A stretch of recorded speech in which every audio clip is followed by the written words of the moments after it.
Yang disebut iman dalil itu tahu dalilnya dan mengimani yang menciptakan dalil. Ilmu hakikat, marifat, dan syariat tarekat. Assalamualaikum warahmatullahi wabarakatuh. Bismillah, alhamdulillah, wa syukuri nikmatillah, la haula wa la quwata illa billahil aliyul azim. Semua manusia terlahirkan dalam keadaan suci atau Islam. Kesucian bayi dari gua garbaning ibu. Kesucian bayi membawa fitrahnya masing-masing.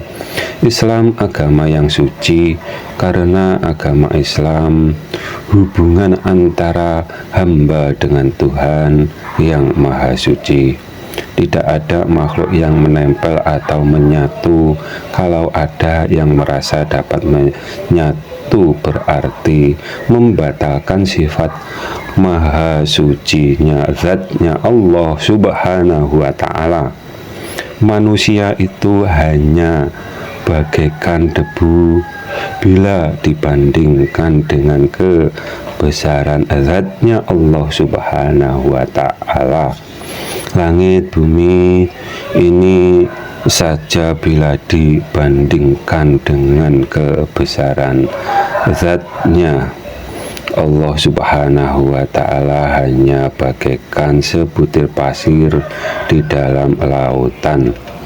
Sifat zatnya Allah subhanahu wa ta'ala bila dibandingkan dengan sifat zatnya makhluk berbeda 180 derajat. Dalam kurung, tidak dapat disamakannya. Syariat umat itu dari nabinya, akan tetapi cara pemahamannya berbeda. Kalau para nabi, iman yang ditanamkan duluan lalu diberi atau diwajibkan bersyariat atau diberi kewajiban bersyariat. Imannya pun iman ke zatnya Allah subhanahu wa ta'ala, bukan hanya iman ke dalilnya. Yang disebut iman dalil itu tahu dalilnya dan mengimani yang menciptakan dalil. Memang iman dalil sudah dapat menyelamatkan, akan tetapi wajib menjaga di kemusyrikan hatinya atau menyangka, membayangkan zatnya Allah subhanahu wa ta'ala seperti apapun atau menyamakan dengan makhluknya. Yang demikian disebut musyrik hati atau di dalam kekafiran dirinya sendiri. Yang dilakukan atau yang dilaksanakan Nabi ilmu hakikat dulu, setelahnya ilmu syariat. Yang disebut hakikat meliputi ma'rifat. Kedua ini dari pengertian iman. Iman itu dari ma'rifat dulu baru beriman, atau yang disebut syahadat, dan yang disebut syariat meliputi tarekat. Syariat ilmu amalan yang dilaksanakan atau dilakukan di jasad, yang dilakukan di hati pikiran disebut tarekat. Dan bedanya, kalau umatnya syariat dulu baru hakikat atau iman, dan kebalikan seperti yang kami jelaskan tadi. Ilmu syariat, tarekat, hakikat, dan ma'rifat ini bukannya menyelisihi dengan yang diajarkan Nabi. Para guru memberi penjelasan yang seperti itu agar mudah para muridnya memahaminya dan agar tidak gagal memahami agama Islam, karena agama tidak dapat dipisah dengan jasmani dan rohani. Juga cara prakteknya tidak dapat dibalik.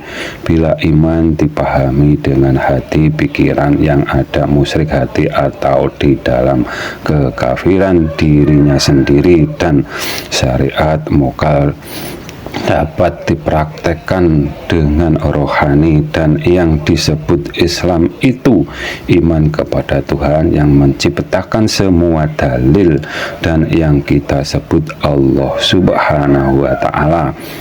Islam yang artinya selamat menyelamatkan, dan yang dapat menyelamatkan dunia akhirat hanya Allah Subhanahu wa Ta'ala. Ini secara ilmu hakikat, ilmu keimanan. Secara syariat kita wajib berusaha.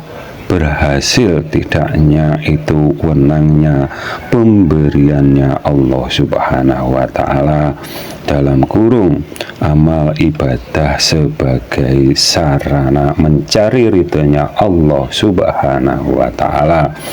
Ilmu makrifat ke zatnya Allah Subhanahu wa Ta'ala wajib digurukan, karena setelah baginda Nabi Muhammad Shallallahu Alaihi Wasallam tidak ada nabi lagi, dan kiamatnya Islam karena keilmuannya tidak bersanad ke para nabinya atau hanya berguru ke syaiton.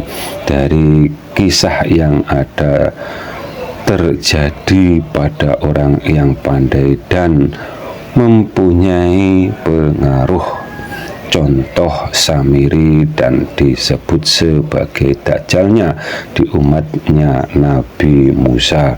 Dajjalnya di akhir zaman digambarkan bermata sebelah, dan yang seperti ini sering kami jelaskan di video sebelumnya. Apabila ada kata yang salah, kami mohon maaf. Akhirus salam. Wassalamualaikum warahmatullahi wabarakatuh.